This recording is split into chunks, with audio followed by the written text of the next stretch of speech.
ورحمة الله وبركاته. أعوذ بالله من الشيطان الرجيم. بسم الله الرحمن الرحيم.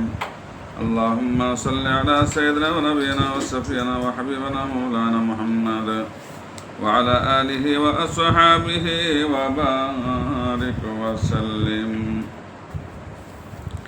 আলহামদুলিল্লাহ, সমস্ত তারিফ ও প্রশংসা সেই মহান আল্লাহ তাআলার জন্য। তারপরে পরে আল্লাহ তাআলা যে নবীজির ওসিলায় আমাদেরকে বিশ্বজগতে পাঠিয়েছেন, সে নবীজির ওপরে শত কোটি দরুদ ও সালাম বর্ষিত হোক। সকল বলেন আল্লাহুম্মা আমিন। সাল্লাল্লাহু আলাইহি ওয়াসাল্লাম। অন্যান্য নবী আলাইহিস সালাম গণেরা আমাদের এই নবীজির উম্মত হওয়ার দোয়া করেছিলেন। আমরা দোয়া না করলেও তিনি যে আমাদেরকে মেহেরবানি করে এ নবীজির উম্মত করে পাঠিয়েছেন, সেজন্য আল্লাহর কাছে শুকরিয়া আদায় করি। বলেন আলহামদুলিল্লাহ।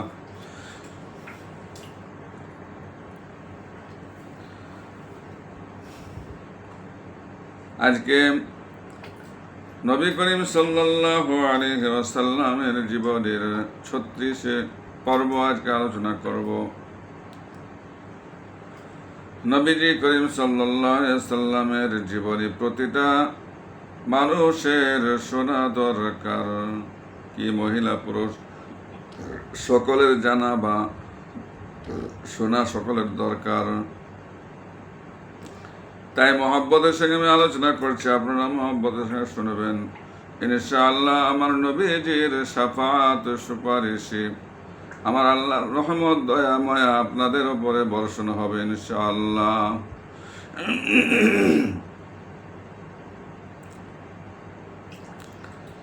বাহ, নির্শি পরীক্ষা খননের কাজ চালিয়ে যেতে থাকেন। মদিনার পেছন দিকে শালা পর্বত অবস্থিত থাকার কারণে সেদিকটা বিশেষ সুরক্ষিত ছিল।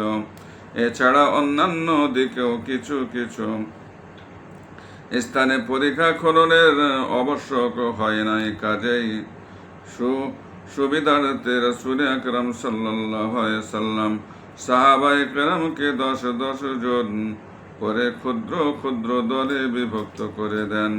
সিদ্ধান্ত হলো প্রত্যেক দল 10 গজ পরিমিত স্থান 5 গজ গভীর করে খনন করবেন।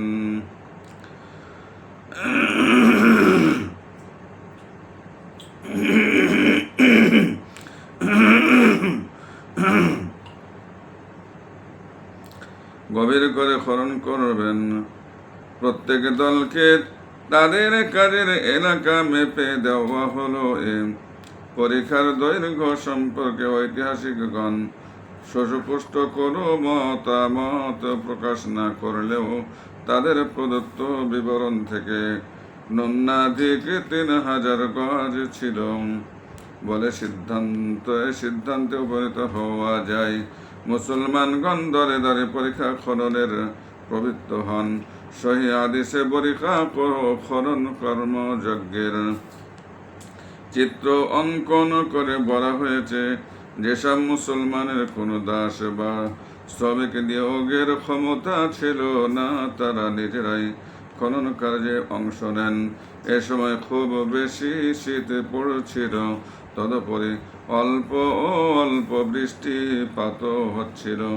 এত সত্ত্বেও মুসলমানদের আনন্দের ইয়াত্তা নাই। তারা সানন্দে সাগ্রহে কাজ করে চলেছেন। রাসূলুল্লাহ সাল্লাল্লাহু আলাইহি ওয়াসাল্লাম ও সাহাবায়ে কেরামের সাথে পরীক্ষা খনন কার্যে অংশগ্রহণ করেন। তিনি কখনো মাটি খনন করেছেন, কখনো কাঁধে করে মাটি বহন করেছেন। তার সমগ্র শরীর ধুলি ধূসরিত, সেদিকে আদৌ কোনো ভ্রুক্ষেপ নাই। সাহাবায়ে কেরাম তাকে নিবৃত্ত করতে চেষ্টার শেষ করেছেন, কিন্তু না, তিনি কাজ করে চলেছেন। কেন না, ভবিষ্যতে মানবমণ্ডলের জন্য তিনি কর্মের আদর্শ স্থাপন করে যেতে চান, যাতে ভাবিকালে কোনো রাষ্ট্রনেতা বা সমাজ নেতার অনুসারী পরগতদের কাজে লাগিয়ে দিয়ে নিজে হাওয়া খেয়ে বেরিয়ে কর্তৃত্বের ছড়ি ঘোরানোর সুযোগ না ঘটে।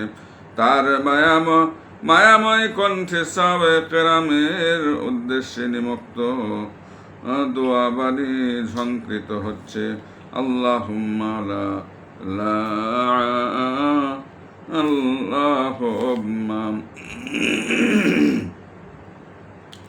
লা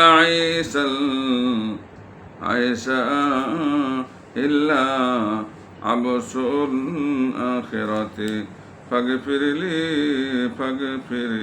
ফাগফিরিল আনসারা ওয়াল মুহাজিরা। সুবহানাল্লাহ।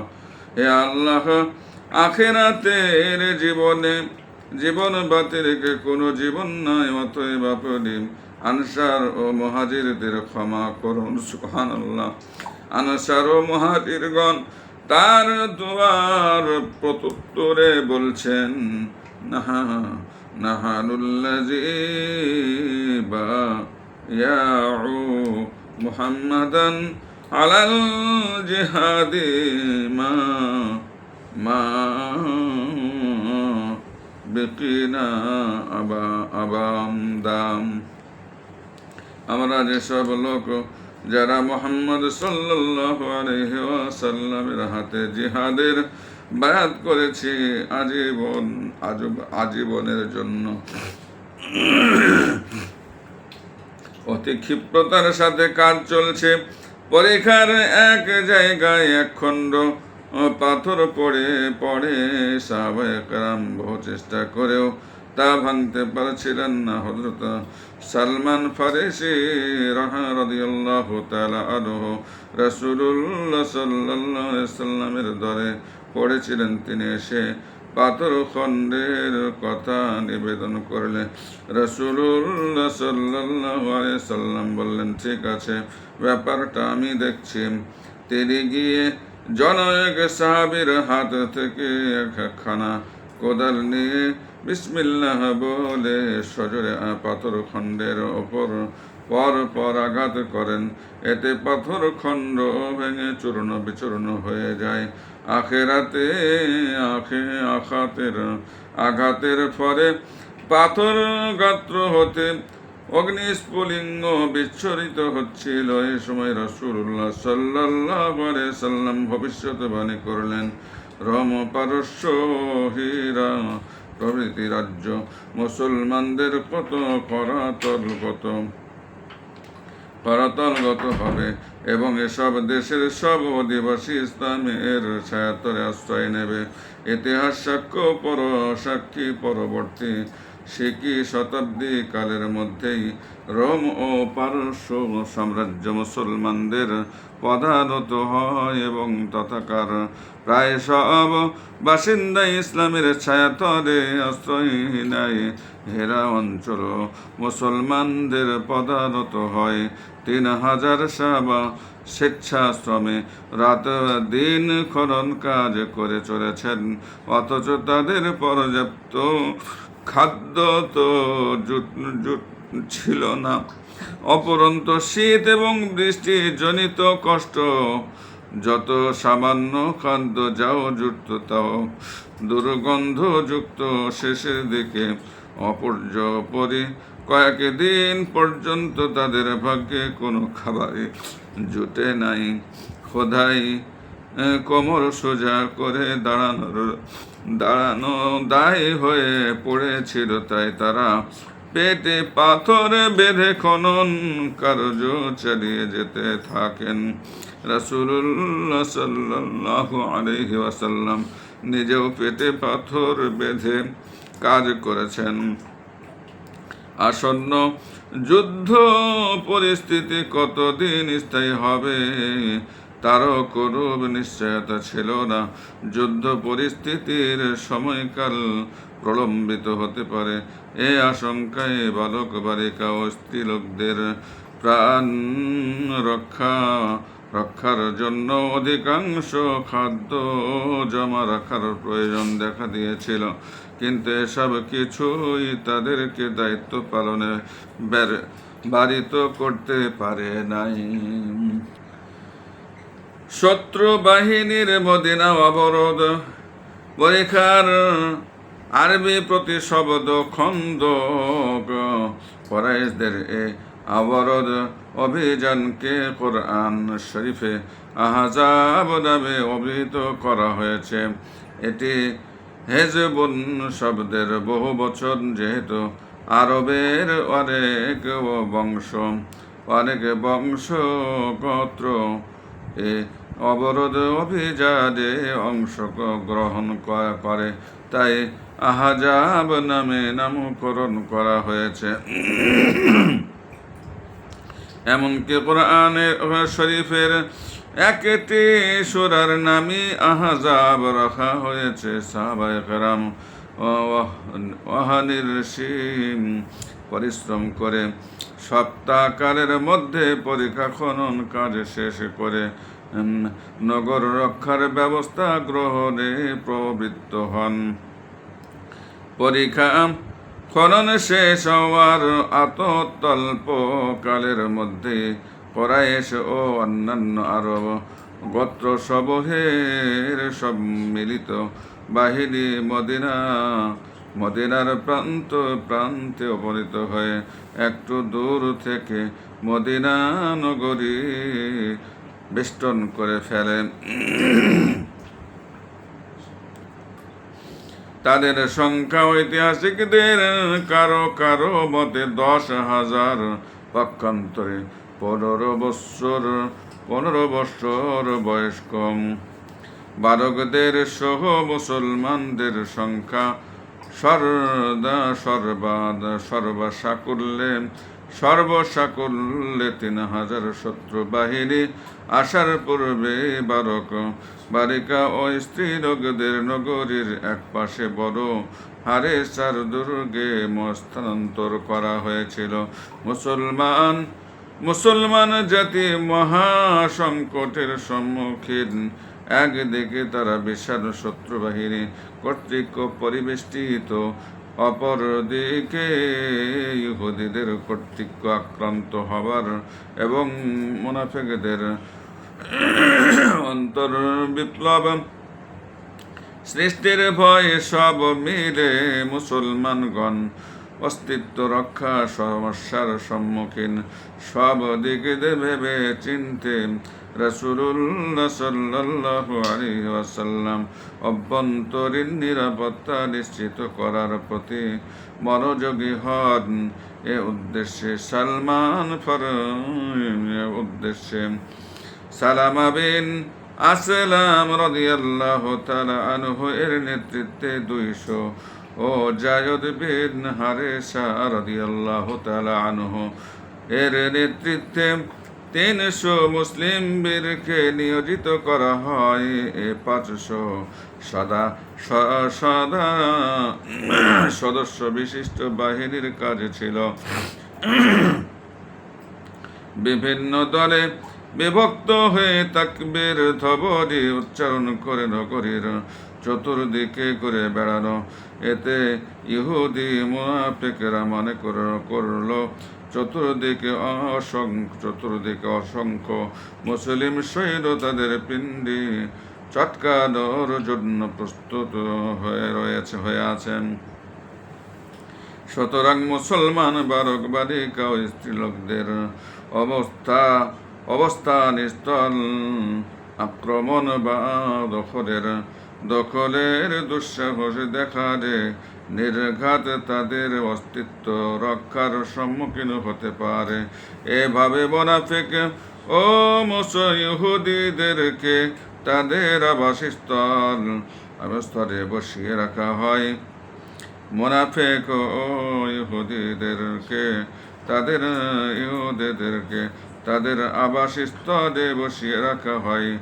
যে অন্যদিকে রাসূলুল্লাহ সাল্লাল্লাহু আলাইহি সাল্লাম অবশিষ্ট 2,500 মুসলমানকে সঙ্গে নিয়ে পরিখা রক্ষায় প্রবৃত্ত হন। শত্রু বাহিনী মদিনার বাইরে শিবির স্থাপন করে আক্রমণের প্রস্তুতি নিতে থাকে। আবু সুফিয়ানের নেতৃত্বে পদাতিক ও আশ্বারোহী শত্রু বাহিনী 3 দলে বিভক্ত হয়ে একই সময় সমবেতভাবে মদিনার ওপর আক্রমণের উদ্দেশ্যে সম্মুখে অগ্রসর হতে শুরু করে। নগরীর নিকটবর্তী হয়ে তারা পরীক্ষা দেখতে পেয়ে স্তম্ভিত হয়ে যায়, কারণ আরবে এ যুদ্ধ কৌশলের প্রচলন বা প্রয়োগ কোনোটাই ছিল না। আরবের জন্য এক অদৃষ্টপূর্ব বিষয়ে সম্মুখে গভীর পরীক্ষা পড়ে। সূর্য মাটির স্তূপ কিছুতেই এ পরীক্ষা এবং মাটির স্তূপ ডিঙিয়ে আক্রমণ পরিচালনা সম্ভব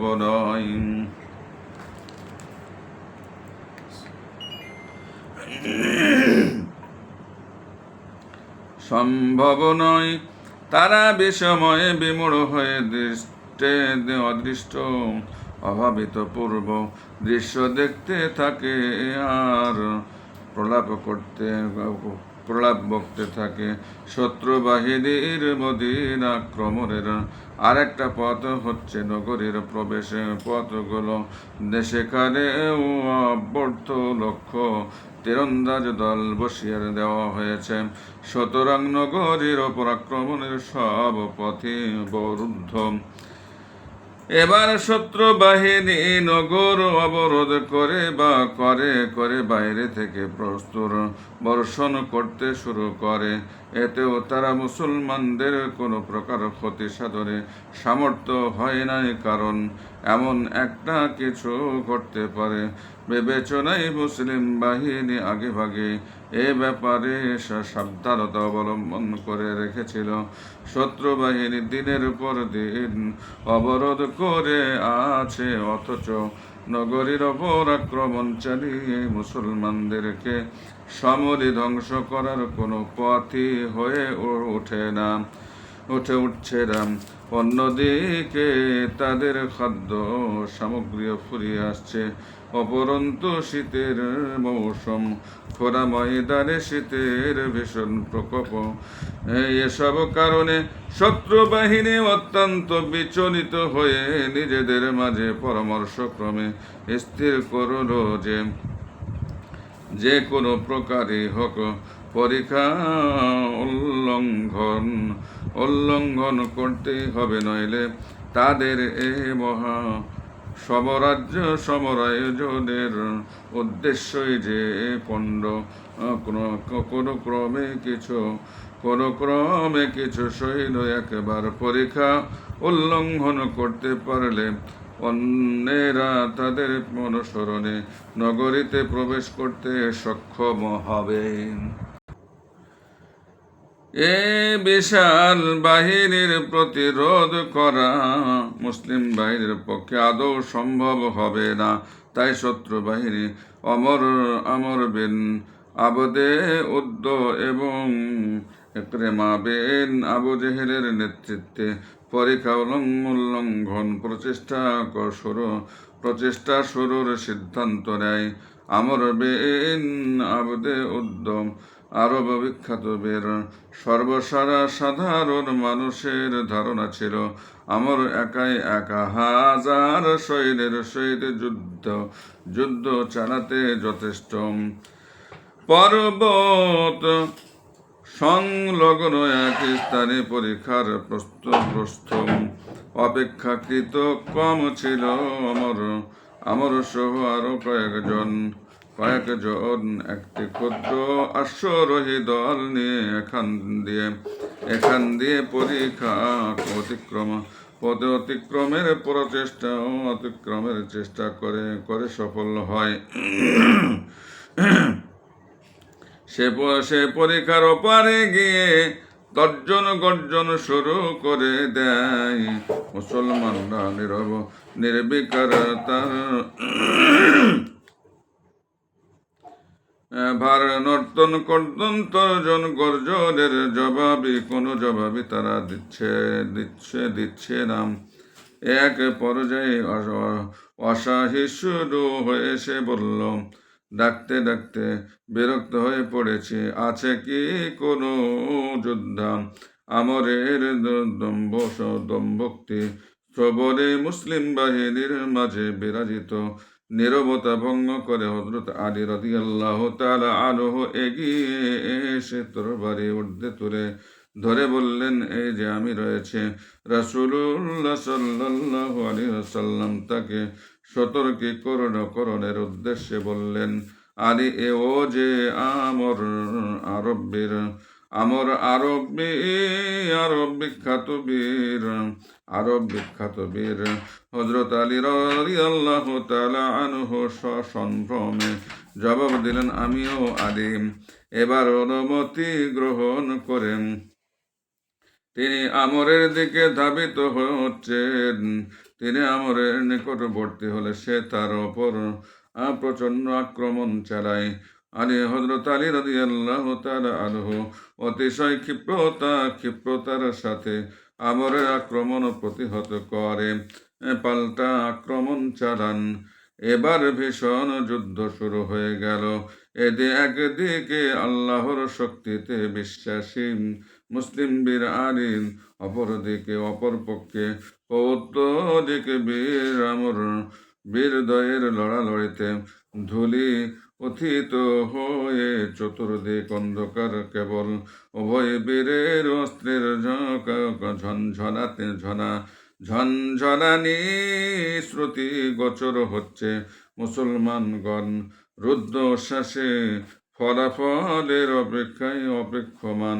এমন সময় অতীত ধুলির মধ্য থেকে পুনরায় আল্লাহু আকবার ধ্বনি শোনা যাচ্ছে। এক পর্যায়ে আমর নিহত হয়, অপর শত্রু সৈন্যরা পালিয়ে প্রাণ রক্ষা করেন। প্রথম সংঘর্ষে হযরত আলী রাদিয়াল্লাহু তাআলা আনহু বিজয়ী হলে মুসলমানদের আনন্দ উল্লাস আর ধরে না। তারা মহানন্দে সমবেত ভাবে অস্ত্র শস্ত্র সহকারে অকস্তদের দিকে অগ্রসর হন। এখানে মুসলমানদের বিজয়ের আনন্দ জনিত আনন্দ উচ্ছ্বাস। অন্যদিকে কুরাইশ বীর খালিদ বিন ওলীদ রাসূলুল্লাহ সাল্লাল্লাহু আলাইহি ওয়াসাল্লামের অবস্থান স্তরে আক্রমণ করে বসে। সমগ্র দিন অবিশ্রান্ত গতিতে যুদ্ধ চলে। যুদ্ধ পরিস্থিতির দরুন মুসলমানদের প্রাকৃতিক প্রয়োজন পূরণের অবকাশ পর্যন্ত হয় নাই। এমনকি রাসূলুল্লাহ সাল্লাল্লাহু আলাইহি সাল্লাম ও সাহাবায়ে কেরামের নামাজ পর্যন্ত কাজা হয়ে যায়। বুখারী ও মুসলিম শরীফে আসর নামাজ বলে বর্ণিত হয়েছে। রাসূলুল্লাহ সাল্লাল্লাহু আলাইহি সাল্লাম কাফেরদের উদ্দেশ্যে বদদুয়া উচ্চারণ করেন, বলেন, আল্লাহ তাদের কবর ও গৃহসমূহকে অগ্নিপূর্ণ করুন। তারা আমাদেরকে নামাজ, বিশেষত মধ্যবর্তী নামাজ হতে বিরত রেখেছে। এখানে মধ্যবর্তী নামাজ বলতে আসর নামাজ উল্লেখ করা হয়েছে। হাদিস গ্রন্থে মুআত্তায়ে মালিকে জোহর ও আসর আর তিরমিজি শরীফে জোহর, আসর, মাগরিব ও এশার নামাজ কাজা হওয়ার উল্লেখ রয়েছে। কয়েকদিন প্রচণ্ড আক্রমণ চালিয়ে খালিদের নেতৃত্বাধীন সৈন্যদল অবসন্ন হয়ে পড়ে। রণকৌশলী খালিদ সম্মুখ বুঝে ফেললেন পরীক্ষা রক্ষাকারী সৈন্য প্রাচীর ভেদ করা তাদের জন্য কিছুতে সম্ভব নয়। ওইদিকে ফেব্রুয়ারির তীব্র শীত খাদ্য সামগ্রীর অভাব উদ্দেশ্য সিদ্ধি সম্পর্কে নিরাশা বৃষ্টি ঝঞ্ঝাবত্তা প্রভৃতি প্রাকৃতিক দুর্যোগ কবলিত হওয়ার ফলে শত্রু বাহিনীতে ব্যাপক অবসন্নতা সৃষ্টি হয়। এ অবসন্নতা নেত্রীয় পর্যায়েও সংক্রমিত হয়। ওইদিকে বনু কুরাইজা সম্ভব ইহুদিরা যুদ্ধের গতিবিধি সুবিধাজনক নয় অনুভব করে কুরাইশদের ওপর থেকে সমর্থন প্রত্যাহার করে সরে দাঁড়ায়। প্রথম দিকে 4 দিন বনু কুরাইজার ইহুদিরা কুরাইশদের সঙ্গে ময়দানে ঘুরে বেড়ায়। এটা ছিল নিতান্তই লোক দেখানো ব্যাপার। অবশেষে পরীক্ষা অতিক্রমের উদ্দেশ্যে যুদ্ধ শুরু হলে তারা ময়দান থেকে কেটে পড়ে। কুরাইশরা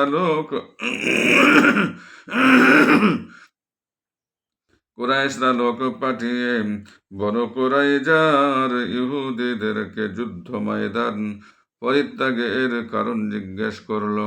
তারা বলল, আজকে আমাদের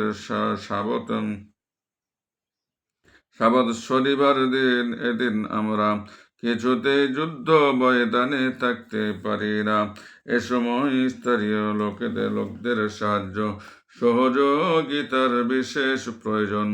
তাই কুরাইশের পক্ষ তাদেরকে বিভিন্নভাবে অনুরোধ অপরোধ জানায় যেন তারা ময়দানে ফিরে আসে। বনু কুরাইজার ইহুদিরা বলে পাঠালো, এটা কিছুতেই সম্ভব নয়, কারণ পূর্বকালে শনিবার সংক্রান্ত নির্দেশ অমান্য করে আমাদের একদল শুকুর বানরে পরিণত হয়েছে। আবার সে ঘটনার পুনরাবৃত্তি এটা যে সম্পূর্ণ অসম্ভব। তাদের জবাবে আবু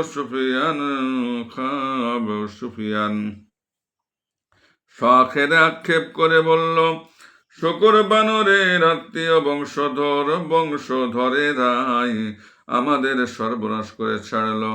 বড় কুরাইজার ইহুদিদের বিশ্বাসঘাতকতা কুরাইশ বাহিনীর মনোবল একেবারে ভেঙে চুরমার করে দেয়। সর্বাত্মক অবসন্নতা সমগ্র বাহিনীকে ক্রমশ গ্রাস করতে শুরু করে, অবসাদ আত্মকরহে রূপান্তরিত হয়। পরীক্ষার যুদ্ধে কুরাইশরা সমগ্র আরবের সম্মিলিত শক্তি নিয়ে মুসলমানদের ওপর চড়াও হয়েছে। তাদের অতি আশাবাদ সম্মিলিত বাহিনীর মুখোমুখি হয় মুসলমানদের এ সান্ধ্য কোথায়, সুতরাং জয় তাদের অনিবার্য। বিজয় লক্ষ্যে এবার তাদের পদচুম্বন না করে যায় কই। কিছু কার্যক্ষেত্রে মুসলমানদের প্রতিরোধ ব্যবস্থা দেখে তারা রীতিমতো বিস্মিত। ওদিকে আভ্যন্তরীণ শক্তি ইহুদি মুনাফিক ও পৌত্তরিকদের সাহায্য সহায়তার গুড়ে বাড়ি মুসলমানদের রণকৌশলের নিকট মানসিকভাবে পরাভূত হয়ে তারা সম্পূর্ণ চুপসে গেছে। সর্বোপরি প্রকৃতি ও কুরাইশ বাহিনীর প্রতি বিরূপ প্রচণ্ড শীত আর বৃষ্টি খাদ্য সামগ্রীও নিঃশেষে প্রায়। সুতরাং কিসের ওপর ভর করে তারা অবরোধ অব্যাহত রাখবে? কৃতকার্যতার প্রতি আশাবাদের ক্ষেত্রে ব্যর্থতার সম্মুখীন হতে হলে দুর্বল চেতা লোকদের যা হয়, কুরাইশ ও তাদের সহযোগী গোত্রসমূহ এবং তাদের দলপতিদেরও তাই হয়েছে। হতাশা, অবসাদ, অবসন্নতা তাদেরকে অষ্টপাশের মতো ঘিরে ধরে। তাদের অবস্থা এখন, ছেড়ে দে মা, কেঁদে বাঁচি, পালাতে পারলে জানে জান বাঁচে। কোরাইশ বাহিনীর 10,000 সৈন্য প্রায় 3,000 3 সপ্তাহ অবধি মদিনা অবরোধ করে রাখে, কিন্তু আর যে পারা যায় না। তাদের সমবেত উদ্যোগ, আয়োজন, অর্থ ব্যয়, ষড়যন্ত্র সবই ব্যর্থ। প্রচণ্ড শীতে খোলা ময়দানে দীর্ঘ সময় পর্যন্ত অবস্থান করে কুরাইশ ও তাদের সহযোগী বাহিনী অর্ধমৃত অবস্থায় অপহৃত হয়েছে। দুর্দশা কবলিত হয়ে প্রাণ যার যায়। কাকতি সার বিশেষ উদ্দেশ্য সাধনে সমবেত করু, জনগোষ্ঠী সফলতা না দেখে বরং ব্যর্থতার সম্মুখীন হয়ে অপরন্ত দুর্দশা কবলিত হলে তাদের মানসিক দশা যায় হয়। কুরাইশ এবং তাদের সহযোগীরা কোন সে অবস্থারই মুখোমুখি। তারা পরস্পরকে দোষারোপ করে, ব্যর্থতার দায়ভার একে অন্যের কাঁধে চাপাতে শুরু করে। চতুর্দিকে নানা প্রকার গুজব সৃষ্টি হয়। তা অতিরঞ্জনের অবয়ব ধারণ করে বসেছে। এ সময় বনু কুরাইজার বিশ্বাসঘাতকতার বিষয়টা নানাভাবে অতিরঞ্জিত হয়ে প্রসার পেতে থাকে। কুরাইশ ও তাদের সহযোগী মিত্রগুলো ধারণা করে বসল, বনু কুরাইজা সম্ভবত মুহাম্মদের সাথে সন্ধি করেছে। অল্প সময়ের ব্যবধানে কুরাইশ ও তাদের সহযোগীদের ধারণা দৃঢ় প্রতীত লাভ করে। বনু কুরাইজা প্রথমে কুরাইশ ও তাদের সহযোগী গোত্র সমূহের সাথে বিশ্বাসঘাতকতার চিন্তা করে নাই, কিন্তু তারা যখন দেখল অস্ত্রশস্ত্র সজ্জিত 10,000 সৈন্য দীর্ঘ প্রায় 3 সপ্তাহ কাল যাবৎ অবরোধ করেও মুসলমানদের কিছুই করতে পারে নাই, সুতরাং মুসলমানদের এক গাছে ফুল বাঁকা করাও কুরাইশ বাহিনীর পক্ষে সম্ভব হবে না। মিথ্যা আস্ফালনে কুরাইশ ও তাদের সহযোগী সতীর্থদের একমাত্র কৃতিত্ব তারা এও দেখতে পেল। মুসলমানরা নগর মধ্যে দিব্যি আরামে কাটাচ্ছে, আর কুরাইশ বাহিনী খোলা ময়দানে পড়ে থেকে অর্ধমৃত অবস্থায় অপহৃত হয়েছে। আমকৃত কার্যতার ফলে কুরাইশ বাহিনী অবসাদগ্রস্ত হয়ে পড়েছে। অবসন্নতার এ ছিদ্র পথে কুরাইশ বাহিনীর মাঝে সৃষ্টি অসন্তোষ যে কোনো মুহূর্তে অনৈক্য আর বিভেদে রূপান্তরিত হয়ে আত্মপ্রকাশ করতে পারে। এটাও বনু কুরাইজার অবিদিত ছিল না। অপরদিকে শনিবারে বিশ্রাম গ্রহণের কারণে কুরাইশ ও তাদের মিত্র গোত্রগুলোর প্রধানদের তাদেরকে সন্দেহের দৃষ্টিতে দেখার বিষয়টা বুঝতেও বাকি থাকে নাই। 7-5 ভেবে বনু কুরাইজার চৈতন্যদায়ী হয়। তারা সিদ্ধান্তে উপনীত হয় যে কুরাইশ ও তাদের মিত্ররা অবরোধ বেশি দিন টিকিয়ে রাখতে পারবে না। অবশেষে একদিন তারা অবরোধ উঠিয়ে স্বদেশে চলে যাবে। তখন আমাদের কি হবে? আমরা যে তখন 2 কোটি হারাবো। অনিবার্য মুসলমানদের শত্রু বলে বিবেচিত হব। পক্ষান্তরে যাদের জন্য মুসলমানদের শত্রুতা বরণ করলাম, তাদেরও কোনো সাহায্য সহযোগিতা পাব না। উল্লিখিত সব ভাবনা চিন্তা শেষে তারা কুরাইশ ও তাদের সহযোগীদের বলে পাঠালো, পূর্ব কথিত মতে মুসলমানদের শত্রুতা বরণ করেও আমরা তোমাদের সহযোগিতা করতে প্রস্তুত। এজন্য তোমাদের প্রতিশ্রুতি দিতে হবে, 2 দিন পরে আমাদেরকে মুসলমান রূপে মহাজমের হাতে সমর্পণ করে তোমরা স্বদেশ অভিমুখে চলে যাবে না। এ প্রতিশ্রুতির জামিন স্বরূপ তোমাদের 70 জন বিশিষ্ট ব্যক্তিকে আমাদের নিকট রাখতে হবে। এ প্রস্তাবে কুরাইশদের চক্ষু ছাড়া বড়া। এবার তারা নিশ্চিত হলো মুসলমানদের সাথে বনু কুরাইজা সন্ধি স্থাপনের যে গুঞ্জন শোনা গিয়েছিল তা সত্য। এখন তারা আমাদের 70 ব্যক্তিকে মুসলমানদের হাতে তুলে দিয়ে নিজেদের পূর্বাকৃত বিশ্বাসঘাতকতার ক্ষতিপূরণ করতে চাইছেন।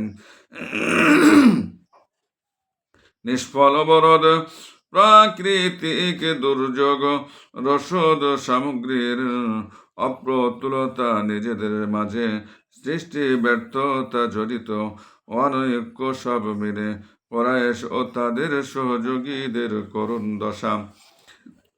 অপরন্ত হাড় কাঁপানো শীতের মধ্যে প্রবাহিত ঝঞ্ঝা বাত্তা তাদের অবস্থা আরো করুণ করে তোলেন।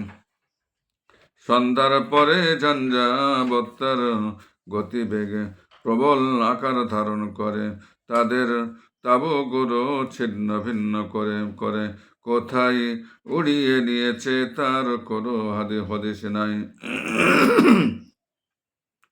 রসদ সারার সব বস্তু সামগ্রী লণ্ডভণ্ড হয়ে গেছে। প্রবল ঝটিকা বায়ু কুরাইশ বাহিনীর ক্ষমতার সব দম্ভ স্পর্ধাও তাদের তাঁবুগুলোর মতো উড়িয়ে নিয়ে গিয়ে গেল। এখন তারা পরস্পরকে জড়িয়ে ধরে রক্ষা করেছে।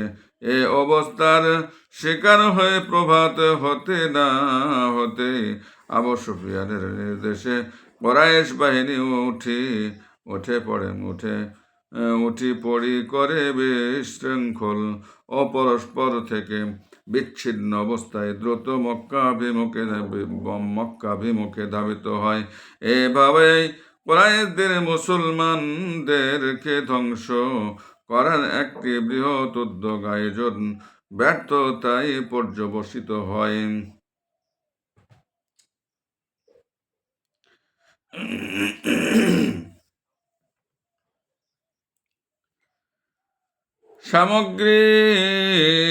সামগ্রিক পরিস্থিতি পর্যালোচনান্তে পরীক্ষার যুদ্ধে পর রাসূলুল্লাহ সাল্লাল্লাহু আলাইহি সাল্লাম ভবিষ্যদ্বাণী করেন, এখন থেকে কুরাইশ ও তাদের সহযোগীরা আমাদের ওপর কোনো আক্রমণ পরিচালনা করতে সক্ষম হবে না, বরং আমরাই তাদের ওপর আক্রমণ করব।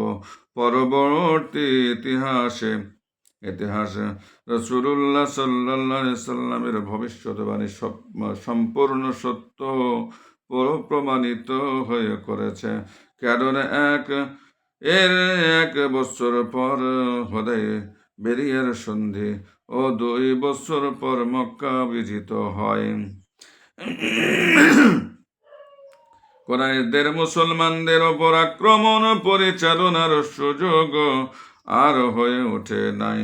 পরীক্ষার যুদ্ধকারে বড় কুরাইশার ভূমিকা। পরীক্ষা খনন শেষে মুসলমানগণ অন্যান্য দরকারি কাজ সম্পাদনে প্রবৃত্ত হয়েছেন। এমন সময় অপবাদ এলো বনু কুরাইজার ইহুদিরা সন্ধি চুক্তি বিসর্জন দিয়ে শত্রুপক্ষ কুরাইশ ও তাদের সহযোগীদের সঙ্গে যোগ দিতে প্রস্তুতি নিচ্ছে। সুতরাং মুসলমানগণ এখন চতুর্দিকে থেকে শত্রু বেষ্টিত, ঘরে বাইরে সর্বত্রই শত্রু, কোনো দিকে থেকে সাহায্য সহযোগিতা পাওয়ারও আশা নাই। কিভাবে আত্মরক্ষা হবে মুসলমানগণ, এ চিন্তায় মুশড়ে পড়েন। মানবিক দুর্বলতা হেতু এরকম অবস্থায় পতিত হলে মানুষের যা হয়, মুসলমানগণও এর ব্যতিক্রম নন। মুসলমানদের এরকম চিত্ত চাঞ্চল্য ও বিচলিতা দর্শনে তাদেরকে আশ্বস্ত করে রাসূল আকরাম সাল্লাল্লাহু আলাইহি ওয়াসাল্লাম বললেন, ভয় কিসের? আমাদের আল্লাহ আছেন, তিনি সর্বশক্তিমান, তিনি একাই সকলের পক্ষে যথেষ্ট, সুতরাং আমাদের অস্থির হবার কারণ নাই। এ বলে তিনি মুসলমানগণকে শান্ত করেন। বনু কুরাইজার বিদ্রোহের সংবাদ পেয়ে রাসূলুল্লাহ সাল্লাল্লাহু আলাইহি ওয়াসাল্লাম দিনী এবং নৈতিক দায়ভার এড়ানোর জন্য আওস ও খাজরাজ বংশের দুই প্রধান গোত্রপতিকে বনু কুরাইজার নিকট গমনের নির্দেশ দেন। তারা আরো কয়েকজন সাহাবীকে সঙ্গে নিয়ে বনু কুরাইজার মহল্লায় উপস্থিত হয়ে তাদেরকে পূর্বাপর সব কথা স্মরণ করিয়ে ওহদ যুদ্ধের পর রাসূলুল্লাহ সাল্লাল্লাহু আলাইহি সাল্লামের সাথে কৃত সন্ধি চুক্তির কথাও স্মরণ করান। কিন্তু যাদের পাপের ভরা কানায় পূর্ণ হয় সদুপদেশ হিতোপদেশ, শোনার মানার ভাগ্য তাদের কখনোই হয় না। বনু কুরাইজাও সেই দশায় প্রাপ্ত হয়েছে। যাই হোক, এখানে শেষ করলাম। আমাদের দোয়া করবেন, আমি আপনাদের দোয়া চাই। আসসালামু আলাইকুম ওয়া রাহমাতুল্লাহি ওয়া বারাকাতুহু।